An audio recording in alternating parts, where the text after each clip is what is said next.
Hello? Hello, is this Steve Diggle? Yes. Hello, Steve. This is Dustin Wellness from KMSU Radio. How you doing? Oh, okay. Yeah, I didn't expect it. I'm good, thanks. Funny enough, I'm just walking down Savile Row. I'm right under where the Beatles played on the roof back in 1969. Yeah, that is awesome. Is this a good time to ask you a few questions then? That's okay. Yeah. Excellent. Well, I'll start off, and if you can kind of give us a bit of the backstory on how you joined the Buzzcocks. I heard that you guys met at a Sex Pistols concert. That's right. Yeah. I met there to a Sex Pistols concert, and within 3 weeks we rehearsed and opened up for the next Sex Pistols concert. We got together within 3 weeks, really. We all plugged into the same amp the next day of meeting each other. So there was like vocals, guitar, and bass all going through one amp. And a terrible beauty was born, to quote Yates. Yeah, I know you hear a lot about bands back then seeing the Sex Pistols or the Ramones or the Clash, and then they went home and immediately started a band. Was that kind of what that scene was like around that time? Well, it was more the Sex Pistols. We started 2 days before the Clash, in fact. Remember it was kind of like progressive rock around 1976, and that had become a bit exhausted, really. We were 20 years old and wanted some excitement, and wanted some music that pertained to our youthfulness at the time, or just something to, back to the 3-minute songs and stuff like that, rather than a song taking the whole of an album. So there was that, and a political backdrop of, a lot of unemployment happening in Britain at the time and all that kind of stuff. And I think the Ramones, when we started, just brought their first album out, and that was very inspiring as well. And the way we went from there, we opened up for the Sex Pistols, and all the journalists came down to report about the Sex Pistols playing in Manchester, because they was relatively unknown. And they'd done a couple of colleges in London, but it was kind of unknown in 76, really. And the journalists came down to review them, and then discovered there was a band in Manchester, which really shocked them, So that kind of put us on the map, yeah. And I know the first big single that the Buzzcocks released, Orgasm Addict, was there a lot of controversy behind that? And if so, did that, ultimately help the band kind of drum up awareness? Well, Anthony, yes. The people at the pressing plant refused to press it because, they just thought it was kind of filth, some disgusting thing, just thinking about Orgasm Addict, You got to remember at that time in 77, but so the single was delayed for about 3 weeks. 3 weeks before we actually persuaded them it was art. When you think by the 80s, rapping bands were singing about all kinds of things. A lot more than singing about an orgasm addict. Sure. But, we always sung about the human condition and realism, and everybody knows what an orgasm is, So, and I think also that was kind of inspired somewhere from a William Burroughs book too, So he did have a bit of a literacy thing about it, Well, obviously, you guys wrote so many influential songs. Did you have any idea back then that you would be having this kind of influence on people, all these bands coming up after you? No, yes. We had an amazing run of singles, and the albums went in a different, became something as well. But at the time, you don't think about it like that. You kind of, they were like postcards then, but things were dealt with by word of mouth, which was faster than an email, really. Because there was no phones, no emails, or, computers. People got to know about stuff through the records really quick, or through the band.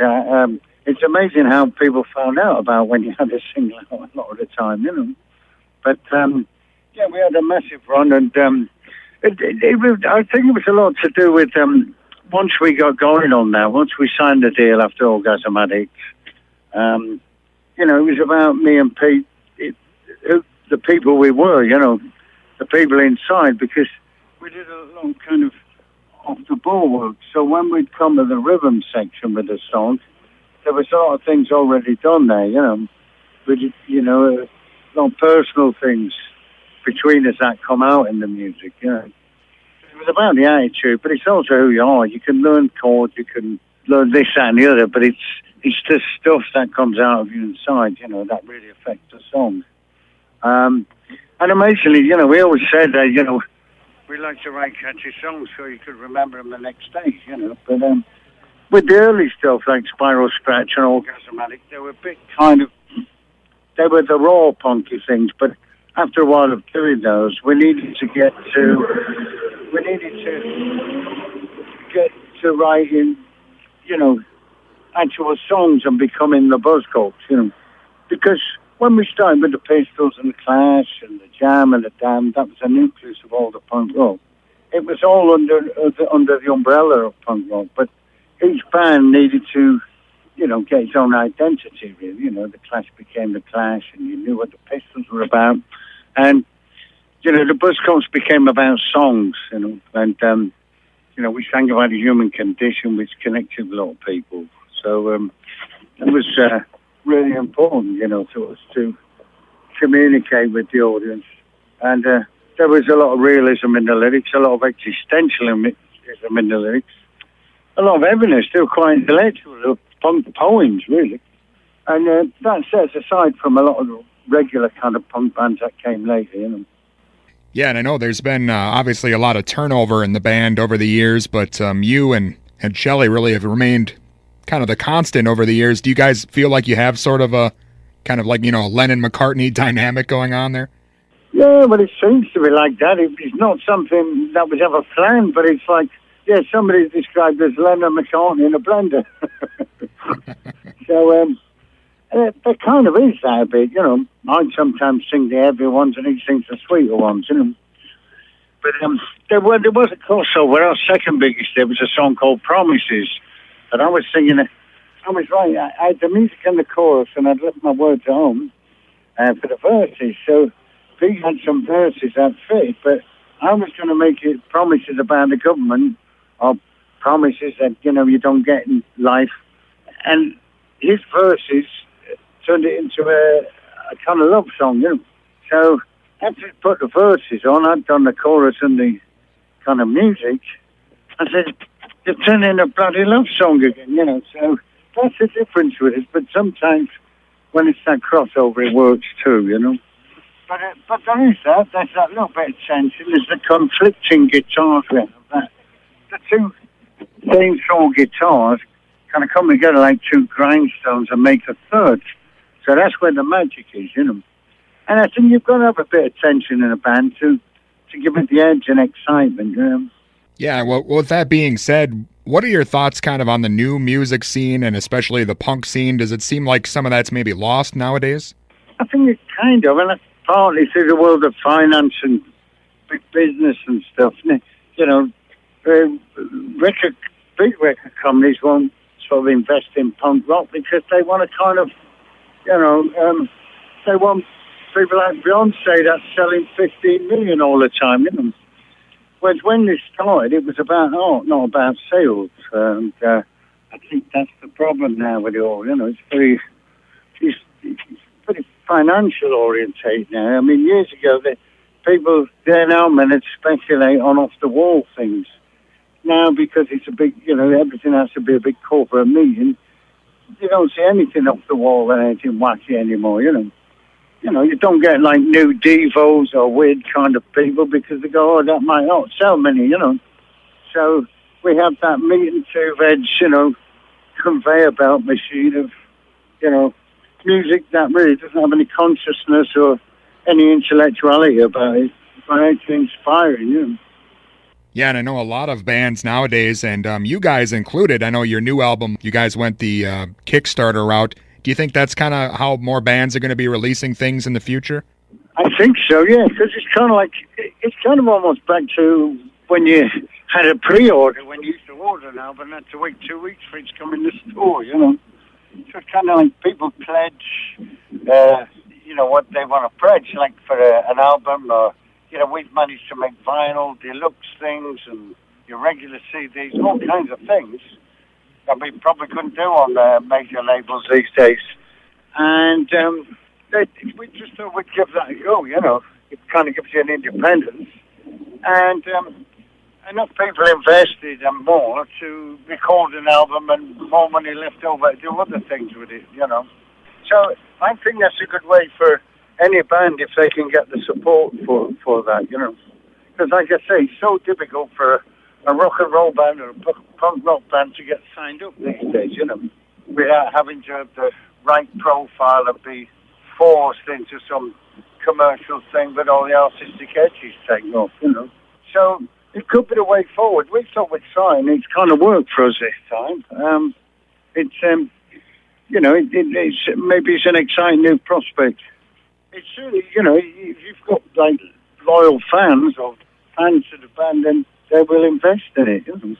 All they're doing is buying a record ahead of time, which allows you to, make the record. And I think a lot of bands need a lot of support these days, like I say, because record companies, they either can't afford it or they're not interested in investing in art, really. Yeah, most definitely. Well, it seems like you guys had a successful campaign here with the new album. Can you tell us what we can expect from My Way? Yeah, it's called The Way, actually, yeah. Well, funny enough, I've seen a review of it recently, and it said it's like our White album. So I thought that was an interesting way of looking at it. It's got like a lightness and a darkness about it. It's got the catchy songs, but I think it's got quite a bit of heaviness about it, There is kind of a White album feel in some ways. I can see where this reviewer... At first I thought, where's he got that from? But there is that kind of sensibility in a way, and that wasn't a deliberate thing, But the catchier songs are kind of not as poppy as some of the other ones that we've done in the past, But they're still catchy in their way, in a Buzzcockian way. And there's some other ones. There's a song I did called The Third Dimension, it's got a great simple riff groove, It was almost like taking a rock and roll band into a dance groove, but still putting all the rock and roll in there, So that's kind of interesting on there. That's different. And that was my one. And Pete's got one called Virtually Real. So we've kind of, he's singing about virtually real. I'm singing I'll see you in the third dimension, the real person, So there's a few weird things going on like that, Yeah, well, definitely looking forward to hearing it. I know you guys are on tour, and you got a show in Minneapolis coming up on September 11th, and hopefully we can all get out there and see you guys perform. Absolutely, yeah, and like I say, that record should be released any time now, and there's some great stuff on it. It's an album. It's kind of I say it's got a few good heavy riffs on there, and a little bit of depth and substance, plus all the catchy poppiness as well. We're really pleased with it, So we're looking forward to playing Minneapolis. It's been a little while since we've been there, so it's going to be good. Excellent. Well, again, Steve, it's been an honor having you on today. Is there anything you want to leave the listeners with? Any final thoughts? Only that, we've not seen you for a while, folks, and like I say, here I am in Savile Row, stood right under where the Beatles recorded on the roof, when you called. It's just kind of a weird moment. So, yeah, we're looking forward to coming back there, really, and the Buzzcocks are alive and well and still rocking better than ever. Just check the new album out. At least we're still moving forward, All right, excellent. Thanks again. It's an absolute pleasure. Absolute pleasure. All right, it's been an honor having you on, and looking forward to seeing the show. Thanks, Steve. Thank you so much. Take care now. All right, you too. Bye-bye. Bye-bye.